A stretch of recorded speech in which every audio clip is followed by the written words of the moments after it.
আমাদের জীবনে সবচেয়ে বড় যে ভুলটা আমরা প্রত্যেকটা মানুষ করে থাকি সেটা হচ্ছে আমরা কোনো কিছু ভাবি ঠিকই, কিন্তু সেটা আমরা আজ না কাল করব, কাল না পরশু করব।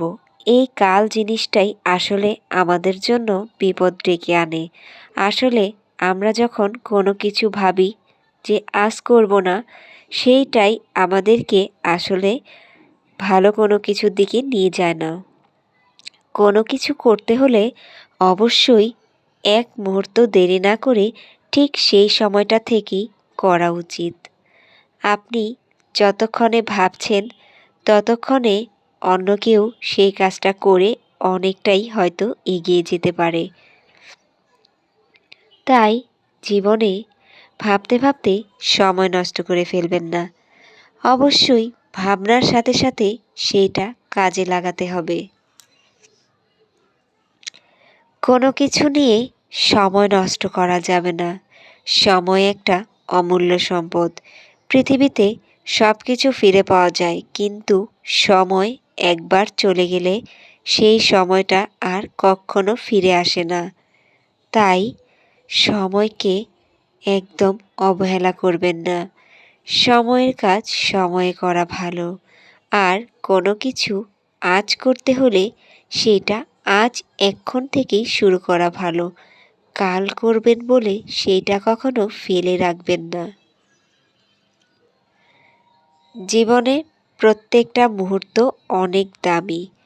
ঘড়ির কাঁটার সাথে যে মানুষটা তাল মিলিয়ে চলতে পারে সেই মানুষটাই সবচেয়ে সফল ব্যক্তি। আমি পারবো না বা আমাকে দিয়ে কিছু হবে না, এই রকম চিন্তাভাবনা থেকে আগে বেরিয়ে আসতে হবে। পারবো না বলে কোনো কথা নেই, আপনাকে পারতেই হবে। যে ব্যক্তি সময়ের কাজ সময়ে করে তারাই আসলে একটা সময় যেয়ে সফল হয়। এই পর্যন্ত প্রত্যেকটা সফল মানুষের অনেক ব্যর্থতার গল্প আছে।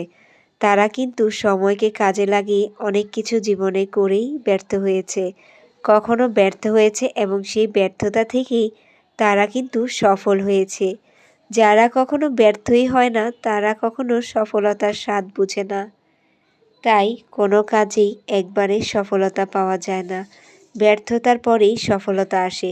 তাই কখনো হেরে যাওয়া যাবে না, হাল ছেড়ে দেওয়া যাবে না এবং সময়কে উপযুক্ত কাজে লাগাতে হবে। একটা মুহূর্ত নষ্ট করা মানেই আপনার জীবন থেকে একটা মুহূর্ত চলে যাওয়া। পৃথিবীর যত বিখ্যাত বড় বড় ব্যক্তিরা আছে তারা কিন্তু সফলতা এমনি এমনিই পায়নি। অবশ্যই তারা তাদের জীবনে প্রত্যেকটা সময়কেই কাজে লাগিয়েছে। আপনি যদি 1 ঘন্টা শুয়ে বসেও কাটিয়ে দেন, সেই 1 ঘন্টা যদি আপনি একটা কিছু করেন তাহলে অবশ্যই সেইটা আপনার জীবনে একটা কাজে আসবে। কিন্তু আপনি বসে শুয়ে যে সময়টা কাটাচ্ছেন সেটাতে আপনি কখনোই কোনো কিছু পাবেন না। অলসতা জীবনে আসলে কোনো কিছুই এনে দেয় না। তবে যারা পরিশ্রম করে, যারা সময়ের কাজ সময়ে করে, সময়কে কাজে লাগায়, তারাই আসলে জীবনে অনেক দূর এগিয়ে যেতে পারে। তাই আসলে সফলতার জন্য পরিশ্রমের কোনো বিকল্প নেই। কোনো কিছুই আজকেরটা কালকের জন্য ফেলে রাখা ঠিক না। যখনেরটা তখন করাই ভালো। এতে করে কাজের প্রতি আগ্রহ থাকে এবং আপনি সবসময় সামনের দিকে এগিয়ে যেতে পারবেন। তা না হলে আপনি সবসময় পিছিয়ে যাবেন।